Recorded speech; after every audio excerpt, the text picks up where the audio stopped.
I want to bring in CBSN political reporter Caitlin Huey-Burns and CBS News contributor and Republican strategist Leslie Sanchez. Caitlin, I want to start with you. I mean, the focus, obviously, President very agitated, taking questions on about this impeachment inquiry and subpoenas.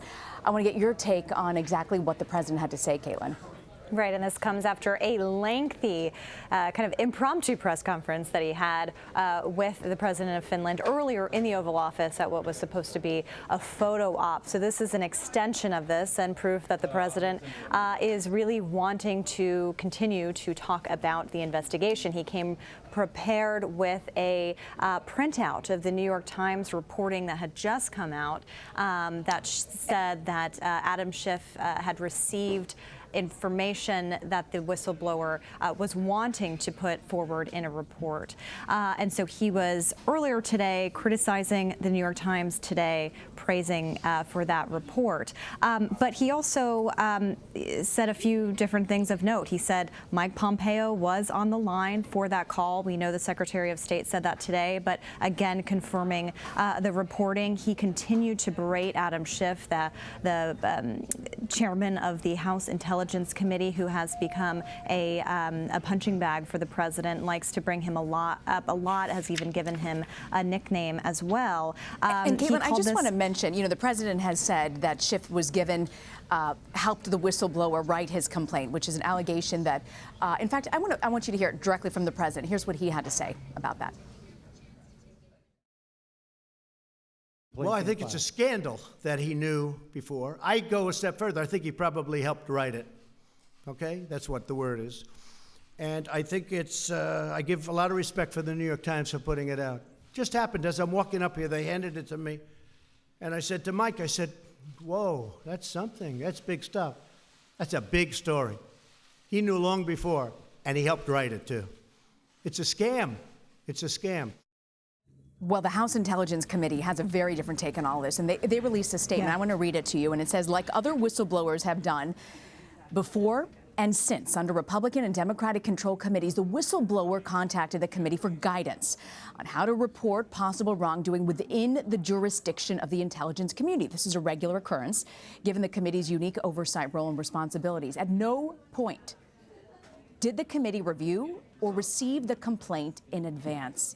I think we have Paula Reid at the White House. Paula, I want you to weigh in to get your sense as to what we've heard so far. The president was clearly pleased with his New York Times story. As you noted, he walked out with a physical copy. Now, we have to look at how Adam Schiff handled the hearing last week with acting DNI Director McGuire. He opened that hearing in a very unusual way. He laid out his sort of mobster narrative of what had happened. And then he did sort of ad-lib what happened in this conversation. It was very strange, Rena, instead of just reading quotes from what had happened.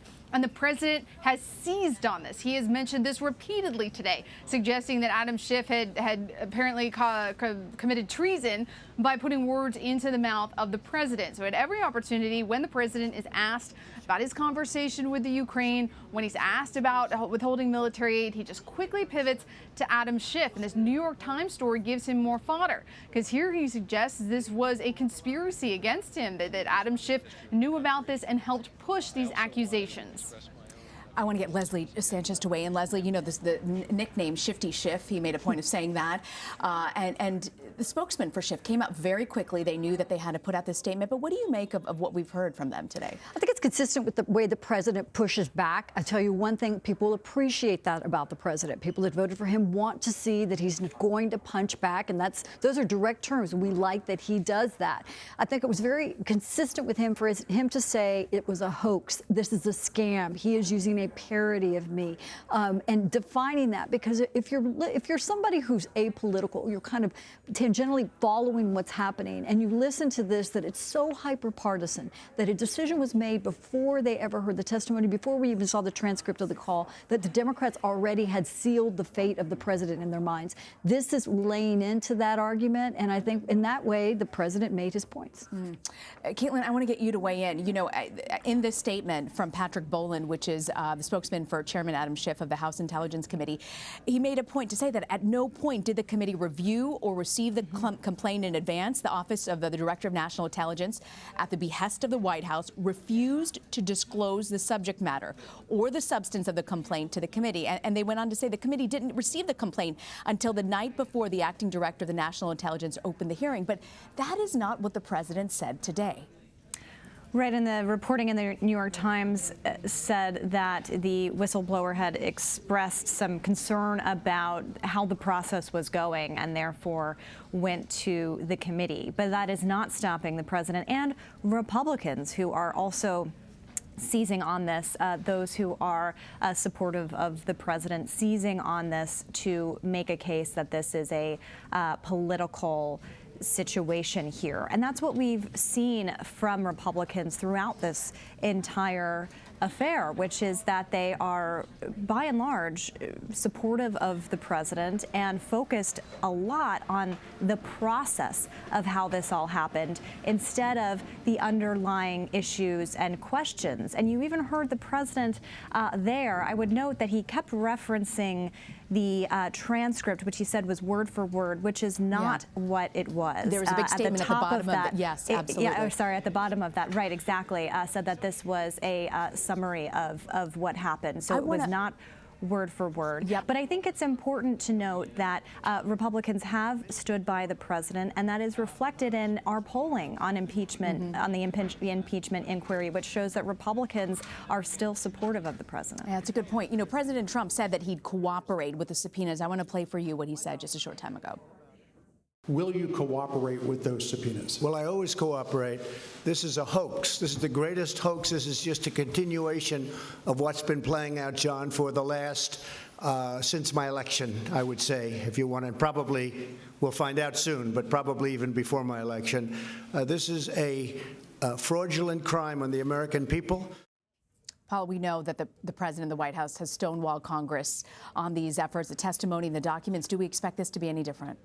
Absolutely not, Rena. I've spoken to several of the president's attorneys, both here at the White House and his outside counsel, and they really don't see this impeachment inquiry that was announced last week as being anything significant. Their argument is, look, until Pelosi holds a floor vote on impeachment, they are not under any more obligation to cooperate. So far, their MO in terms of congressional oversight has been to cooperate to the minimum required under law. They will negotiate. Sometimes they'll even litigate. But in terms of documents and witnesses, they try to give as little as they need to.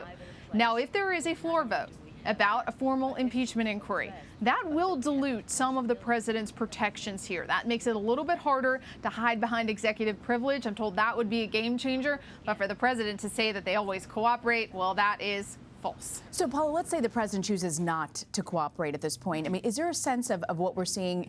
The deadline is Friday, right? What are you looking and watching for in the coming days this week? Well, I'm not sure specifically. There's so many subpoenas. I mean, he's not wrong that Nancy Pelosi really does hand these out like cookies. That is fact-check true. And the White House has just been blanketed in all of these various requests. They've tried to fend off many of them. In some cases, they'll negotiate. But going forward, I don't think they're going to change the way they process this.